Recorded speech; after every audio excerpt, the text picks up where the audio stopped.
All over the mountain, Zhang Sanfeng chose this spot. In terms of feng shui, it was perfect, with peaks that seemed to be adulating the spot, as well as a stream in the valley. The prosperity of Mount Wudang, he believed, would begin from this place. While taking in the spectacular view, he said something that went down in history.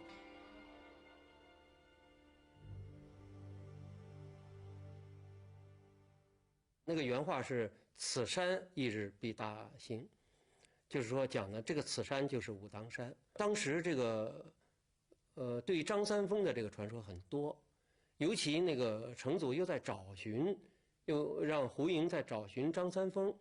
那么在这种情况下呢，对张三丰所说的这些东西，他应该是有一些反应的。 Zhu Di, Emperor Tianzhu, ascended the throne by snatching it from his nephew. But although his taking a royal power had been successful, he was troubled by negative public opinion, and he was desperately in need of something or someone to pacify the nation. Zhang Sanfeng seemed the perfect choice.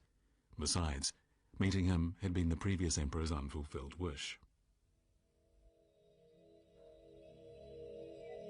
And so an edict was issued from Beijing, and it was carried by a royal envoy who travelled high and low across the country searching for the legendary master.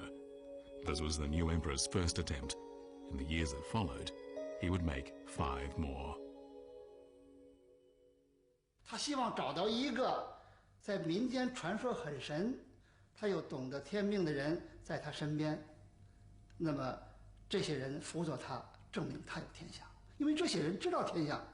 知道天命，他们来了呢，自己就被神化了。所以我想，为什么像张三丰这样的人，被明朝的皇帝非常热衷，经常一次一次派人去寻找，这是一个很重要的原因。 By royal edict, in the year 1417, Yujian Palace was built on Mount Wudang, and it is said that Zhang Sanfeng taught his students inside. To show his esteem for the immortal, Emperor Yongle built a temple in his honor after Zhang left. 所以后来才有这个永乐皇帝在这个武当山这样供奉真武的这样一个名山里面，从山下到山上都是供奉真武大帝，才有了一个义真宫来供奉这个张三丰。 Having repeatedly tried but failed to find Zhang Sanfeng, Emperor Yongle changed his strategy. He bestowed on him the highest honor a Taoist could obtain.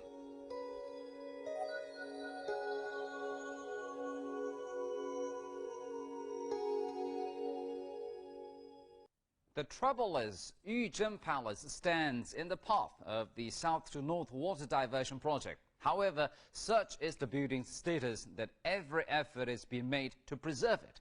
As an official World Cultural Heritage Site, it is inconceivable that anything should be allowed to happen to it. The palace stands on a gentle slope that faces south. Taoists see it as an ideal location. In its best years, the palace had more than 200 rooms.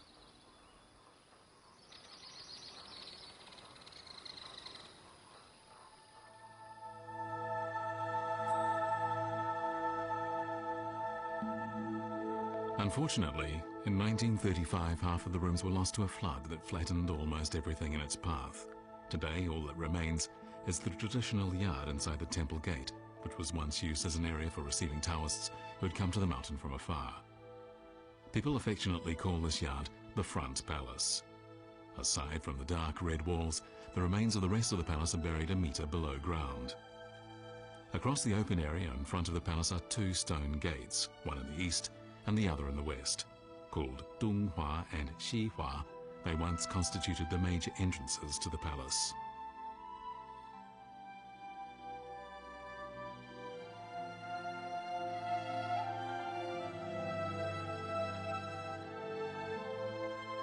For 600 years, this palace has failed to fulfill its mission, as no immortal has ever passed through its gates.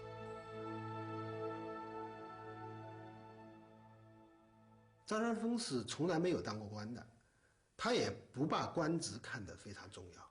他有一首诗里边写：“笑比皇冠屈富贵，更无一个是知音。”说笑纳些道士们呢，都去朝着富贵去努力，没有一个跟我是知音。我是把富贵视若尘土的人。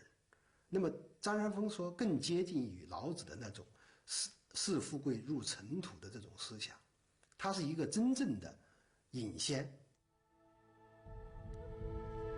Wudang Museum has a prized possession, a stone tablet erected in the year 1477 by a Taoist follower from Nanyang, Henan province. The tablet documents how Emperor Yingzong added another prestigious title to the many Zhang Sanfeng had already been honored with.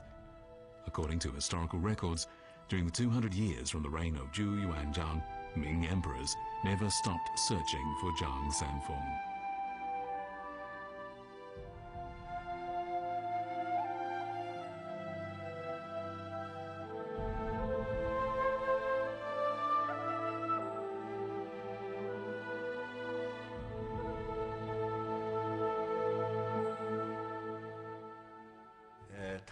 这个大张旗鼓的这个寻找张三丰，跟他这个大张旗鼓的修这个武当山一样，也是为了宣扬他这个政权是得到这个玄帝这个保佑的，一个这个合法的这个政权，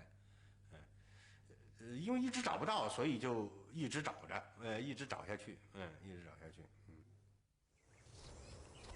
On one occasion, more than 400 Taoists handpicked by the Ming court came to Mount Wudang and held a grand ceremony to proclaim that Zhang Sanfeng was their ancestor and to establish the famous Wudang Kung Fu School. Xiaolian Temple in the north and Mount Wudang in the south were taking shape. Together, the two would lay a solid foundation for the development of Kung Fu in the years to come. 但张三丰这个人呢，应该说是对武当道教的这个传播是起了一个。尽管你看我们现在从正史上看，没有看到他真正在传播这个武当道教，但实际上呢，他是从另外一个方面，通过他使武当的这个道教得到了一个更大的一个传播。At the end of 2005, Wudang Kung Fu was included in the first World Cultural Heritage List. To memorialize this outstanding Kung Fu master, inside Wudang Museum, a Taiji wall was erected. Even though this unique boxing style has changed with the passing of time, its basic moves remain the same. By practicing them, practitioners of Wudang Kung Fu commemorate this legendary figure.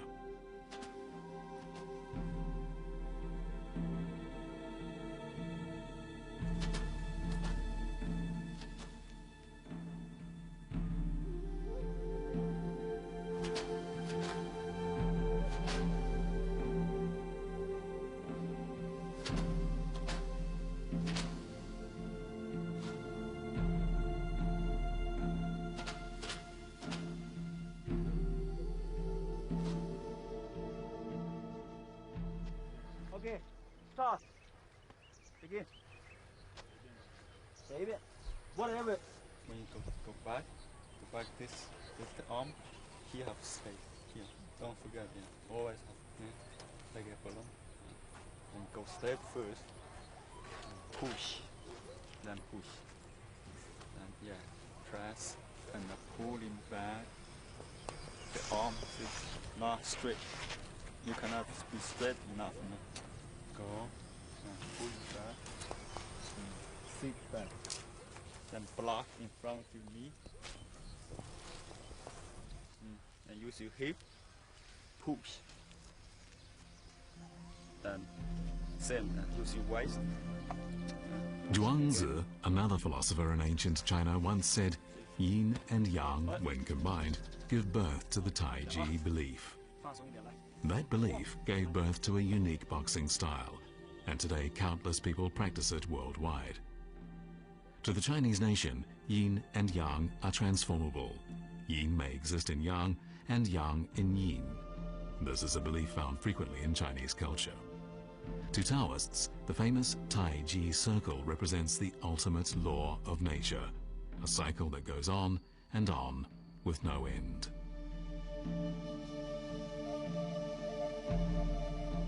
Each move in the Neijia boxing style, which originated on Mount Wudang, is not only impressive, but looks as if it is not of this world. Neijia boxing places equal emphasis on body movements and internal discipline. Across the world, more than 500 million people practice Taiji boxing. For many people, this is the best kung fu to practice if you want to keep fit. 张三丰实际上就成为武当道教的一个偶像的人物，而不是一个实实在在的一个活生生的一个人物。我觉得已经是这样。在我们中国的历史上有很多历史人物，它是一种文化现象。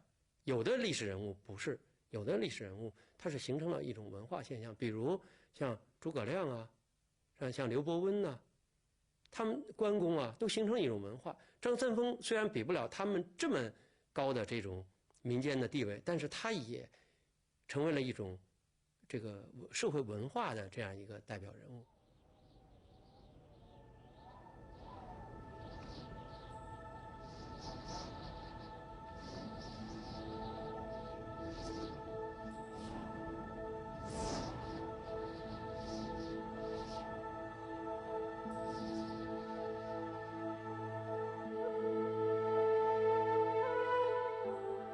In winter and summer, Taoists inside Zixiao Palace continue their pursuit of the ultimate truth. Their minds travel through the universe back down to the earth in time to ancient antiquity and forward to the distant future.